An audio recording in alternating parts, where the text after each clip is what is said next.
जिस मुल्क में लगभग 50% SC, ST, OBC माइनॉरिटी के लोग रहते हैं, ये जो दबे कुचले वंचित हैं, कुछ लोग ये कहते हैं अज्ञानता में कि आरक्षण खैरात है, आरक्षण खैरात है और ये डीमेरिट को प्रोत्साहित करता है।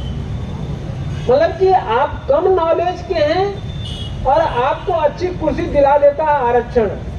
ऐसा नहीं, एक्चुअल में ये जो आरक्षण का जो कॉन्सेप्ट आया, ये प्रतिनिधित्व का मसला है कि जिस देश में जितने लोग रहेंगे, जितनी संख्या में रहेंगे, जिस कम्युनिटी के लोग रहेंगे, उस कम्युनिटी के हिसाब से उन्हें भागीदारी मिलेगी।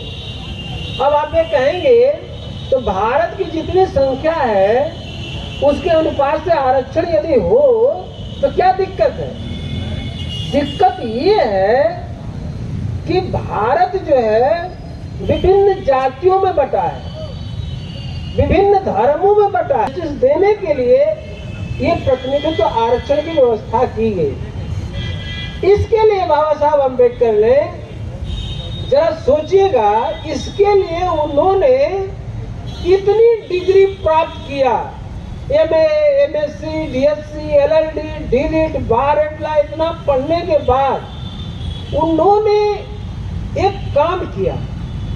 एक काम किया कि जब पूछा गया कि आप इतनी पढ़ाई करने के बाद वहां से जाकर देश हित, समाज हित और अपने व्यक्तिगत हित में क्या सोचते हैं, तब बाबा साहब अम्बेडकर ने कहा कि हम जब देश हित में और अम्बेडकर के हित में टकराव होगा, उस समय मैं अपने हित को छोड़ूंगा और देश हित को सर्वोपरि समझूंगा।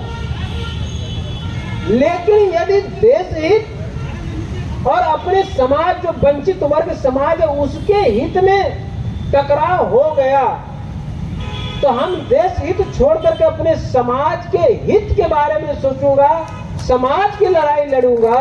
ये बड़ा महत्वपूर्ण चीज है। इसलिए अभी एक नाम सुना होगा, दृष्टि कोचिंग सेंटर, जो IAS IPS का जो कोचिंग चलाता है, उसने कहा कि आरक्षण का फायदा तो ये हुआ कि जो वंचित समाज था, उस समाज में अच्छे अच्छे पदों पर जा करके जहां पॉलिसी निर्माण हो रहा है या समाज का जो सम्मान बढ़ा, वहां पर तो पहुंच गया। लेकिन उसका दुख दर्द ये है कि उसने अपने समाज को छोड़ दिया। जिस समाज से जाता है, जिस समाज का चिंटू था, चंदू था, कुछ भी था, वही चंदू जब IAS बना तो IAS बनने के बाद वो ब्राह्मण की लड़की को ढूंढने लगा, अपने समाज को नहीं ढूंढा। बाबा साहब अम्बेडकर इसलिए महान हो गए कि इतनी पढ़ाई करने के बाद, इतनी योग्यता हासिल करने के बाद विश्व के किसी भी कोने में बहुत अच्छी जिंदगी जी सकते थे, लेकिन उन्होंने समाज को सर्वोपरि समझा, संविधान लिखे थे। और आज आप लोगों को धन्यवाद देते हुए मुझे बड़ी प्रसन्नता हो रही है कि आप लोग जहानाबाद बिहार से जो आप आए हैं, ये सामान्य घटना नहीं है कि ऐसे ही असामान्य घटनाएं होती हैं। आप जो वहां से आए हैं, आप बहुत कुछ सीखेंगे और बहुत कुछ सिखाएंगे। और याद रखना, बहुजन नायक मानवर कांशीराम साहब ने बड़ा स्पष्ट किया, किसी भी समाज की प्रगति तब होगी जब वो 3 चीजों को मानेगा। सिट टुगेदर, साथ बैठो, थिंक टुगेदर, साथ सोचो, मार्च टुगेदर, साथ चलो। यदि हम लोगों ने साथ बैठना, साथ सोचना और साथ चलना सीख लिया तो समझो कि बाबा साहब अम्बेडकर, बुद्ध और आपके मानव कांशीराम साहब का सपना पूरा हो गया। उस सपने को पूरा करने के लिए जो आप लोग वहां से आए हैं, इसलिए मैं एक आयोजक होने के नाते और वाराणसी का होने के नाते, उत्तर प्रदेश का होने के नाते मैं एक बिहार वासी का हार्दिक अभिनंदन करता हूँ। नमो बुद्धाय, जय भीम। अब मैं सत्यप्रकाश पासवान जी कहाँ गए? अच्छा, अब सत्यप्रकाश पासवान जी से अनुरोध है कि आवे अपने सुंदर सुंदर रचनाओं से हम लोग, क्योंकि इनकी रचनाएं तथागत बुद्ध की करुणा हो,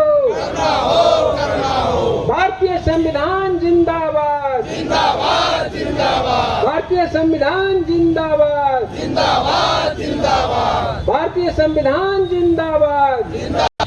जोरदार ताली से कहाँ है साहब? हाँ प्लीज आप पूरा मंच पर स्थान ग्रहण करें।